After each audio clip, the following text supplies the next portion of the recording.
Thank you all very much for being here today, and I want to thank Coach Holtz and his wife Jennifer for giving me the opportunity to come here. I want to thank Tommy McClelland and President Geis for the opportunity to be the defense coordinator here at Louisiana Tech. It's something that I'm very excited about. One of the things that's hard is I wish we could start today, wish we could practice today and play this Saturday, but we're not quite there yet. We've got a schedule that we're excited to get into, and I'm really just fired up with a chance to get with these kids and continue the development of this program and have the ability to play championship defense. So with that, I'll open up to any of your questions. With the openings, the two staff openings, how involved have you been in the process with Coach Holt to find a replacement? I think we're on the same page on that. I will say this: the interest is overwhelming from all over in terms of people that want to come and coach here. And with that being said, I'm very confident that we'll have some outstanding people to add to our staff. What made this job so attractive to you? There's a couple different things. One was the opportunity to work with Skip. He's a guy. He had mentioned we had some connections through the years, and as you're getting around the profession, you're starting to meet different people.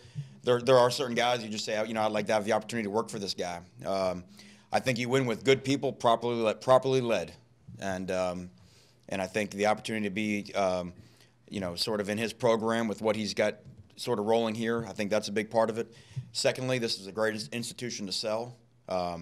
You can find players that want to come here, and we are in a great recruiting area.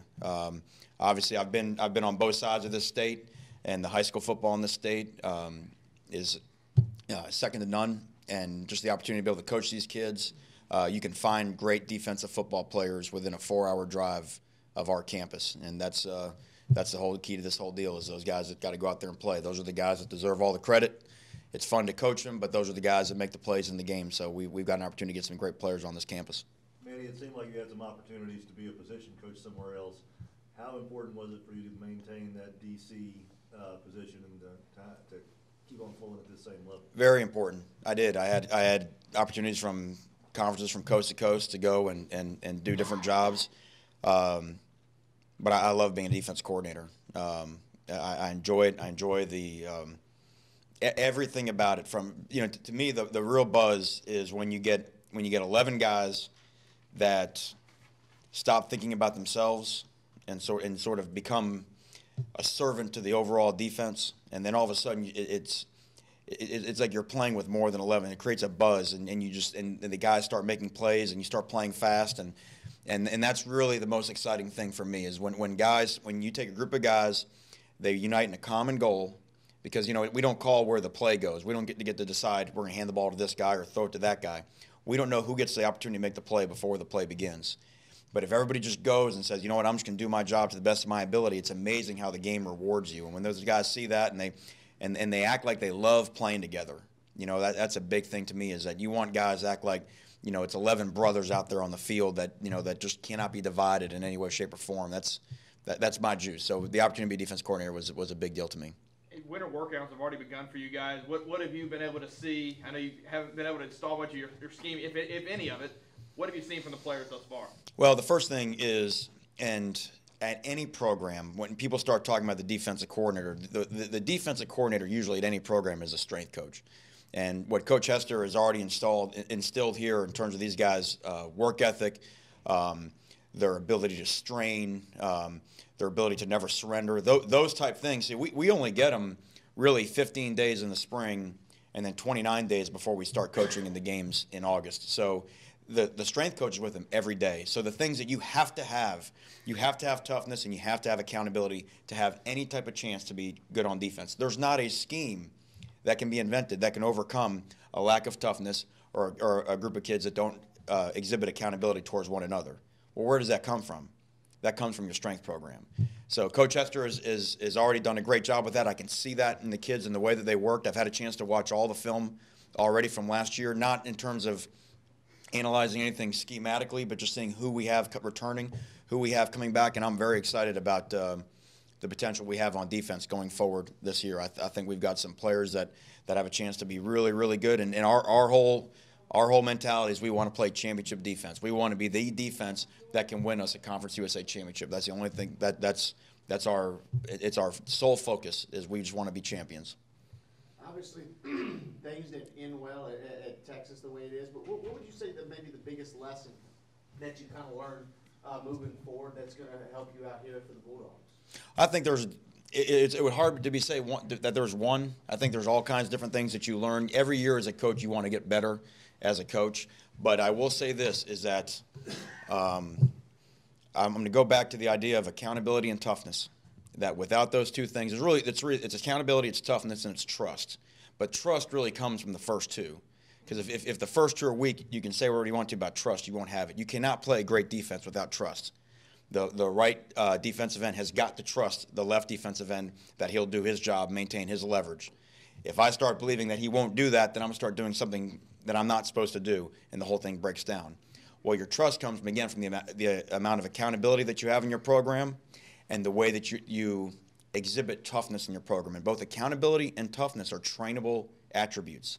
Those are things that can be exercised every day, no different than reading a book or doing a bicep curl. Those are things that can be developed. And to be a part of a program where those things are exalted and lifted up in terms of ideals that we have to be successful, that's what I'm excited about. You've had a track record of coming in your first year and drastically improving the defense. 2 years ago here, defense wasn't that great, showed a little improvement last year, but how confident are you that you can come in and, like I said, those other stops that you've been, come in and have an instant impact on the defense? Well, we're going to have an instant impact on the defense, but it's not going to be me. It's going to be these kids. You know what I mean? I think at times we all get into the habit of we talk a little bit too much about the coaches, and the credit will go to the players. That's my goal, is I think those guys have the opportunity to continue the upward trend in terms of getting this defense where we want it. The only way I gauge it is by the number under the win column. To me, that determines how well you play defense. Defense determines whether you win the game. Offense determines by how many. That to me is what this game is all about. So our whole goal is understanding. Now the players have to understand that, because the worst thing we can do is pat ourselves on the back and say, hey, look at what we've done defensively. Look how much better we are when we're a 4-8 team. So that's not our goal. Our goal will be to reset and say, listen, anything other than a championship standard is really just it's not what the support of this university deserves. So that's where our standard is. It's all about winning the conference championship. And just for clarification, your name surfaced with LSU on Saturday. Was that bogus report? Any truth to that? Did they ever try to contact you? It's probably the 18th or 19th job I've had so far this silly season. So it's what happens this time of year. Your name gets put with all types of people. All it takes is one guy to have 3 names and put it on one of the scoop sites. So it means as much as all those other 19 that popped up before.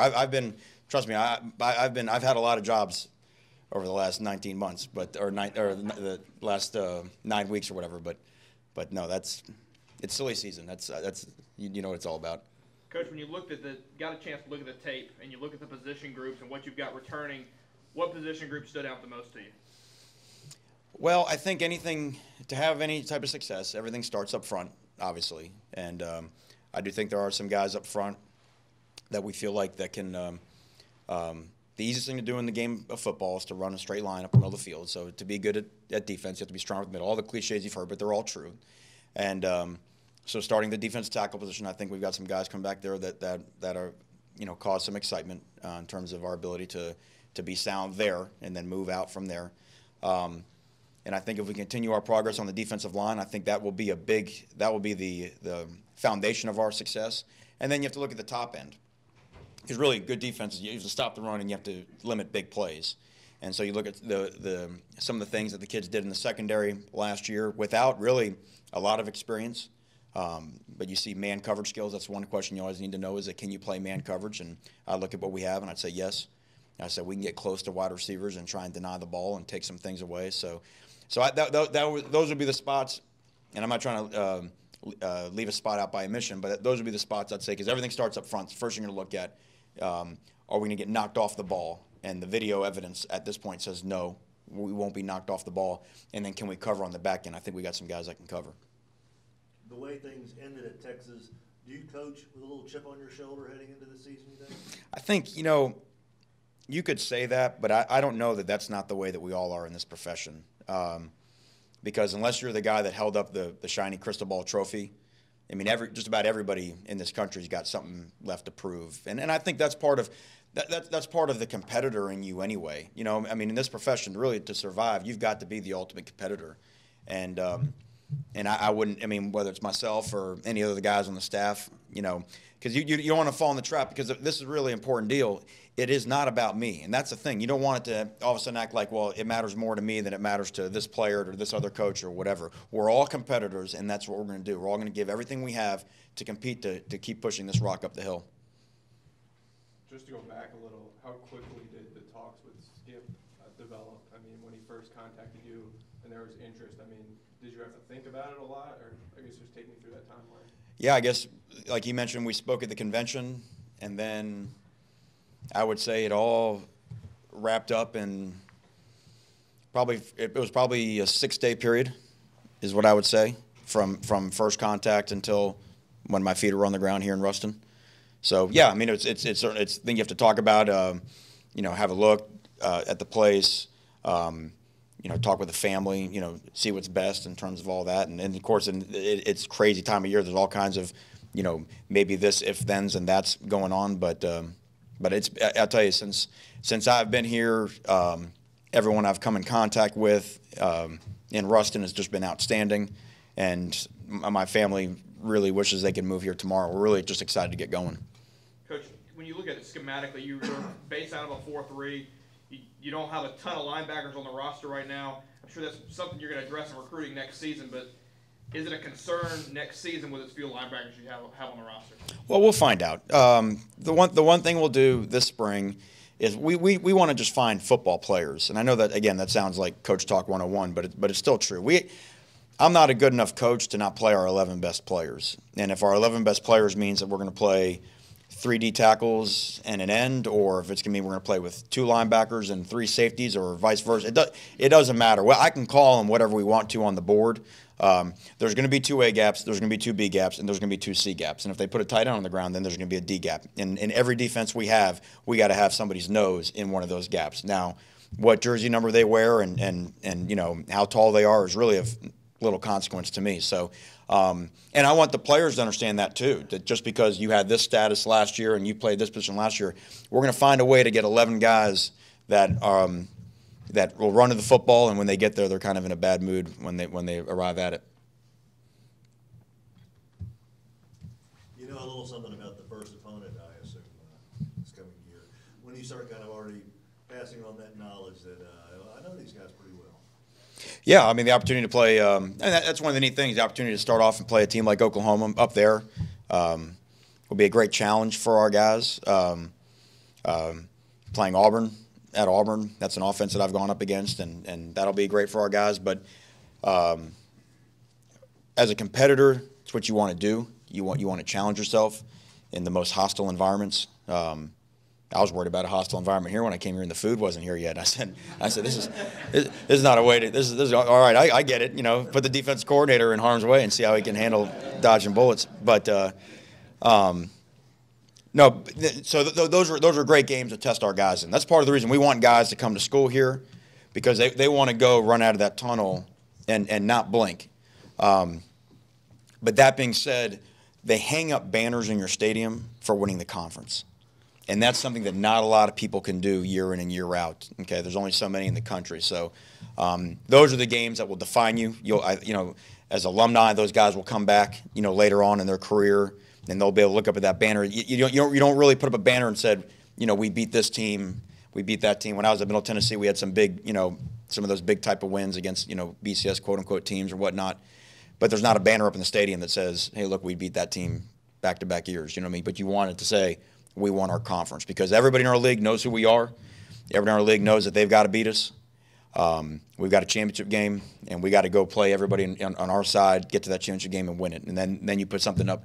I always tell defensive players, most schools, you look at the numbers that are hung up around the stadium, they're usually belong to offensive guys. So the way you hang your number up is you hang a year up. Because usually the adage goes, defenses win championships. So what that means is that's our number. So if we can hang a 2014 up in the stadium, that's something that to me that can last forever.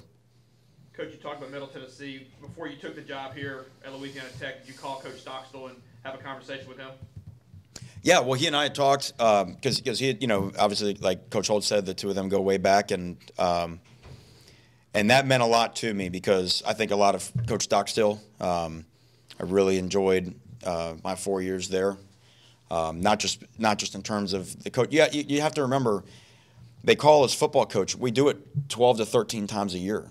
We only coach 12 or 13 games a year, and then however many practices we have. There's a lot of other days in the year where we do a lot of other things other than coach football, whether it's recruiting or just other types of stuff. So the guy that sets the tone for the entire building, that's the guy. And I'll put it this way: that's the guy who my wife and my 3 sons, I'm putting their well-being in his hands. So when you start to look around, when you start to find a new landing spot, you got to make sure that the guy you're putting your family's hands in is somebody that you trust, and that's why, again, the opportunity to work for Skip meant that was really number one on the list for me. You spent the last 4 years in Mississippi and Texas. What was your impression of Louisiana Tech before coming here and being here for a couple of weeks now? What do you think of the university? What you sense is that it's a place that that has an expectation of winning. There's a history and a tradition. Even just in when I go to the basketball games, the pride that surrounds the school, in terms of what we represent, the area in which what we represent, and you get it and you feel it, and every day I'm here, you feel it more and more. So relentless. That's like our defense. Hey, non-stop. Don't take no for an answer. Yeah. So that must have been. Not like everything else on me. This is broke. Was that the Saints calling now? We're going. I'm gonna stay here. Any other questions for Coach Diaz? Thank you very much. All right, thank you. Thank you all.